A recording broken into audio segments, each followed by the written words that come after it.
आता मला वाटतं क्लोज झाला हा विषय. त्याच्यावर आम्ही बोलणार नाही, परंतु स्पेसिफिक परब साहेबांनी जो विषय मांडला की कुठल्या अधिकारात कुठल्या नियमानं हे अधिकार दिले, मी सुस्पष्टता आणावी या संदर्भामध्ये आपण केलेलं कथन अधिकार सभापती महोदय, आपल्याला अमर्याद अधिकार आहेत हे आम्हाला मान्य आहे. आपल्याला अमर्याद अधिकार आहेत, परंतु आपण एका घटनापीठावर बसलेले आहात. म्हणूनच सांगितलं आपण एका घटनापीठावर बसलेले आहात आणि जे घटनापीठ त्यांनी सांगितलं तुमच्या परवानगीने केलंय. घटनापीठ हे लाल पुस्तकांमध्ये जे चौकट आहे या चौकटीच्या अधीन येतं घटनापीठ.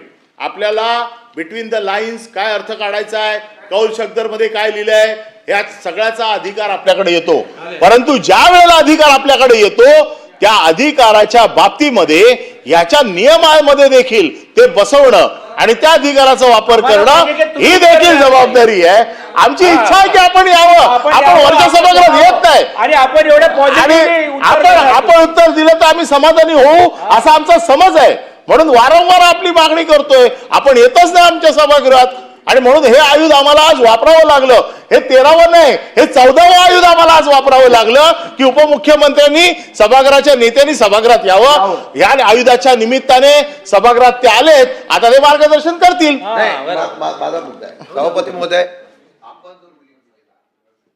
की त्यांनी स्पष्ट करावं. उपमुख्यमंत्री किंवा ह्या सर्व संदर्भातून हा सर्व सभागृहातल्या मंत्र्यांच्या संदर्भातला उपस्थित केलेला प्रश्न आहे. मंत्र्यांचा उत्तर राज्यमंत्री नसेल तर त्यांनी काय सांगितलं, राज्यमंत्र्यांची समन्वय करून त्या ठिकाणी उत्तर देतील प्रभावी. मग राज्यमंत्री इथं असेल, त्यांनी उत्तर देताना त्यांना अडचण झाली तर प्रभारी मंत्री उत्तर देऊ शकतो, मी समजू शकतो. आपण काय म्हणाला की मंत्र्यांनी त्या संदर्भातून स्पष्टीकरण करावं. आमचं म्हणणं आहे रुलिंग तुम्ही द्यायचं आहे शासनाने. ठीक आहे, शासनाने आमचं म्हणणं आहे हा अधिकार तुमचा आहे, हा शासनाचा नाही. आपण सभागृहामधलं सर्वश्रेष्ठ म्हणून आपलं आहे, तुम्ही अधिकारून तो आम्हाला रुलिंग द्या की राज्यमंत्री तरी इथं उपस्थित पाहिजे आणि मंत्री तरी उपस्थित पाहिजेत.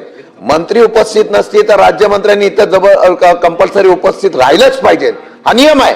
आणि जर नियम असेल तर ते मंत्री उपस्थित राहत नसते तर एकाच मंत्र्यावर अख्खं सभागृहाचं कामकाज चालेल उद्या, आणि योग्य नसल्यामुळे आम्हाला रुलिंग तुम्ही द्या, आम्हाला रुलिंग तुम्ही द्यावं एवढीच अपेक्षा आहे. मान्य बोलणार असेल तर बोला. मी हे सांगितलेलं आहे. ऐका खरं म्हणजे सभासदांची जी काही अडचण होऊ नये, त्यांच्या प्रश्नांना न्याय मिळावा म्हणून ही व्यवस्था केलेली आहे. आणि राज्यमंत्री आणि आमचे जे मंत्री आहेत ज्यांना जबाबदारी दिली ते कॉर्डिनेशनमध्ये ते काम करतायत. त्यामुळे आता मी बाहेर होतो आणि मी विचारलं आतमध्ये काय चालू आहे म्हणून मी आलो आतमध्ये. तर मी आता आलोय हा देखील ऑब्जेक्शन असायचं काय कारण नव्हतं, कारण आपण राज्यमंत्र्यांना अधिकार दिले होते दुसऱ्या मंत्र्यांना. परंतु गेल्या एक मिनिट खाली पण जेव्हा विषय येतात आणि वरती पण येतात आणि त्यामुळे मग ते सगळं सरकच होते.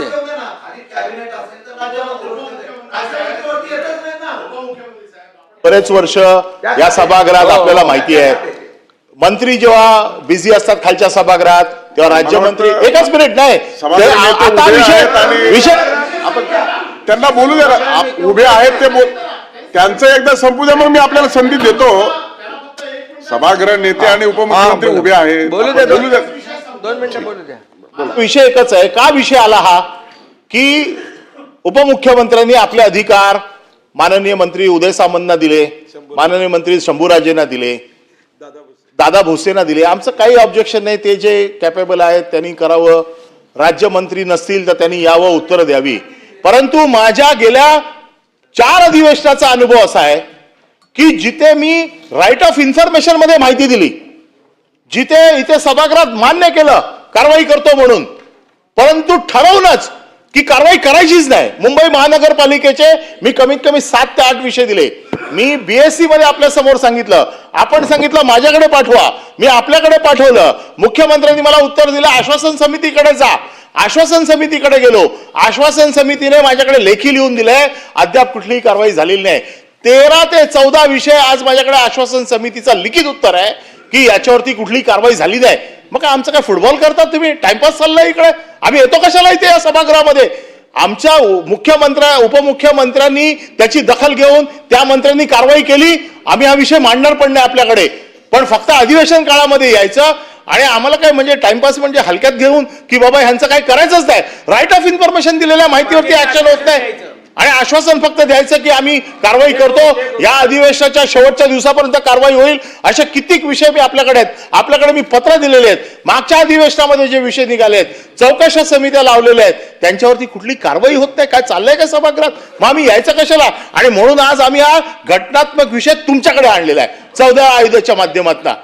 आमच्या मुख्यमंत्र्यांनी ताबडतोब दखल घेऊन कारवाई झाली, आमचं म्हणणंच येणार नाही त्याच्यामध्ये. सभापती महोदय, ताबडतोब दखल घेतली म्हणून मी आलोय आणि म्हणून आता त्यांचा जो काही बॅकलॉग राहिलेला आहे, मी आता शंभूराज देसाईंना सांगितलंय की जे तुमचे प्रश्न इथे जे उत्तरं दिलेली आहेत किंवा बैठका घ्यायची आहेत, या सर्व द्या आणि 1 महिन्यामध्ये त्याची सगळी आपण पूर्तता करू. मी स्वतः वैयक्तिक लक्ष घालतो. पुन्हा विषय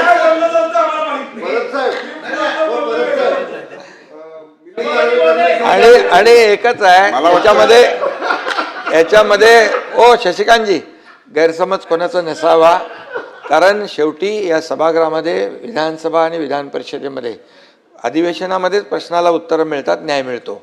त्यामुळे आणि सभापती सदस्यांची गैरसोय होऊ नये, त्यांच्या प्रश्नाला न्याय मिळावा म्हणून ही तात्पुरती व्यवस्था केलेली आहे. त्यामधून जे काही राहून गेलेलं आहे ते सगळं आपण 1 महिन्याच्या आतमध्ये ते हे करू. संबंधित मंत्र्यालाही मी सांगतो, तुमचेही काही त्यात जे प्रलंबित विषय आहेत ते फ्रेश एकदा देऊन टाका, म्हणजे त्याचा आपण मार्ग काढून टाकू, काही प्रॉब्लेम नाही.